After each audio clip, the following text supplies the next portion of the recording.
Da se vratimo na uredbu, gospodine Rodiću, šta biste vi poručili vezano za uredbu o kojoj se govori? Na savez da bi se platio. Ja mislim, ako se to donese, stvarno bit će, šta vam kažem, malo dekutanto delo. Mislim, šta onda da se igramo, onda se, mislim, donesemo uredbu da se nešto sprovede, pa na savest moju ili vašu, da li hoću ili neću. Oni koji su doveli do... Oni koji su doveli. Znači, ili ćeš da platiš, mislim, to je, mislim, već onda, nemam reči šta bi ja sad rekao što se toga tiče, ali ja bih se vratio na ovo ozbiljnu situaciju što ste popitali siva zona tržišta. Znate zbog čega ovde je siva zona, posebno kod nas? Vi nemate ni jednu građevinsku firmu sada koja ima dugoročnije ugovorene poslove za narednih 4-5 godina da bi planirao radnu snagu. Sve se radi ad hoc, od posla do posla i tako se angažuje radna snaga. I onda ljudi normalno da rade na crno, jer mu se zbog niskih cena, zbog nemogućnosti da plati, a mora da završi posao, angažuje ljude to. To crno tržište uvek bilo prisutno. I u onoj Jugoslaviji je uvek bilo u nekim procentima, u nekim merilima gde je bilo podnošljivo. Ono sad jeste, ne samo u građevinarstvu, svuda je ono prisutno. Ljudi se snalaze da bi preživjeli, da bi sačuvali, nadajući da će doći bolje. Međutim, sad je stvar na državi sa instrumentima da se podvuku, znači instrumenti koji će ne crno tržište da likvidira nekom zakonskom regulativom da ćete sankcionišiti, da jurite privrednike i da hapsite, nego sa povećanjem proizvodnje da će on imati prostora da zaposli ljude i da plaće doprinose. A šta će sa ovolikim nagomilanim dugovima? To je sad, ima, ako sednu ljudi koji hoće mogu da ih reše. Kako će da iskompenziraju, kako će da reše ovolika dugovanja prema privredi, a da privredi ostave prostor i daha da može da zaživi i da radi. Znači, mi moramo da se skoncentrišemo da je proizvodnja ta koja puni i koja drži državu. Bez nje nema ni države ni budžeta. Ako se tu ne okrene, sve pada u vodu. Ove agencije, razni forumi, okrugli stolovi, pričanja, uredbe, svaki čas menjanja zakona, ničemu neću dovesti, a svi žive od onog radnika kojih sve manje i manje ima. Da čujemo gospodina Kneževića na samom kraju našeg razgovora. Predložili smo recimo ministru Ćiriću da napravimo jedan projekat u malim i srednjim preduzećima. Oni sad radno mesto plaćaju 13.000 evra, recimo Benetonu ili Kalcedoniji. Mi smo rekli da se snize porezi i doprinosi na plate do 30.000 dinara, stabilizuju postojeća radna mesta, država delomično razduži za obaveze koje ima prema privredi. To može da bude tema nekog drugog Ne, ali to je rešenje i to bi zaposlilo 150.000 ljudi, to bi pokrenulo ne samo građevinsku operativu, nego sveukupnu operativu. Nažalost, privreda nije ničija briga. Ovo je iluzija i mera koja se donosi je iluzionistička mera koja pripada dnevno političkoj estradi u kojoj se iskazuje dobra volja i nikakav zakonski smisao. Zato privrednici ne mogu, bilo bi bolje da je ne donose. Znate, jer ovo je kao kad od dželata tražite milost, a imate izbor samo kako će vam boja omče biti.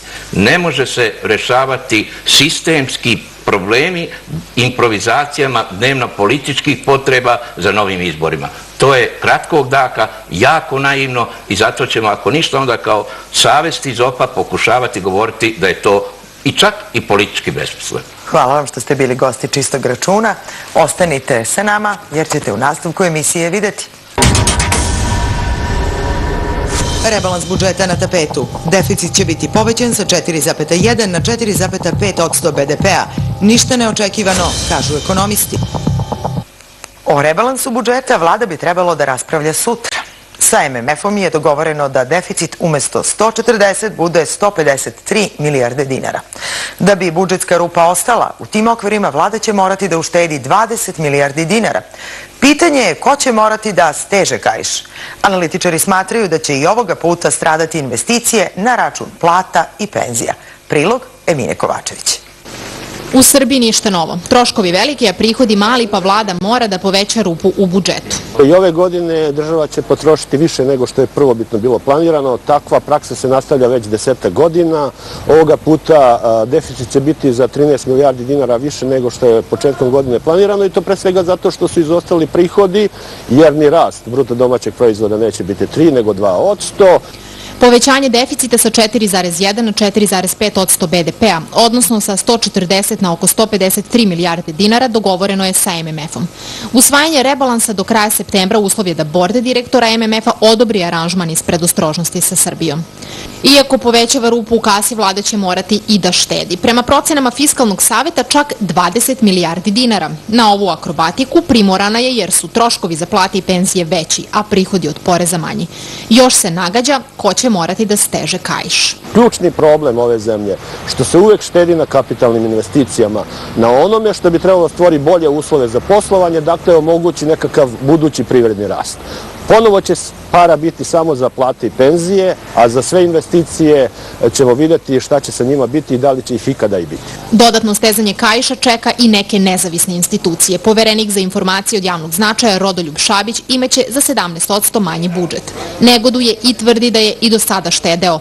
Šabić kaže da se ministarstvo u ovom rebalansu rukovodilo sledećom logikom. Oni koji štede treba da štede još više, a oni koji nisu štedeli to i ne treba da čine. Zahtevi malinara da subvencije za izvoz malina budu 26 dinara po kilogramu su, po rečima Miloša Milovanovića, pomoćnika ministra poljoprivrede, nerealni i kao takvi ne mogu da budu ispunjeni. Sa druge strane, iz Unije malinara poručuju da će rešenje problema tražiti u Evropskoj uniji, jer država nema razumevanja za njih. Da čujemo i druge ekonomske vesti. Do početka zvanične grejne sezone ostalo je još mesec dana. Ono što je međutim uznemirilo javnost jeste informacija da pojedine toplane nemaju dovoljne količine mazuta. Mislim da se čitava priča svodi u ovome da smo mi i ranijih grejnih sezona imali problema i rešavali. Mislim da ćemo ih rešiti i ove godine, verovatno će biti poteškoća.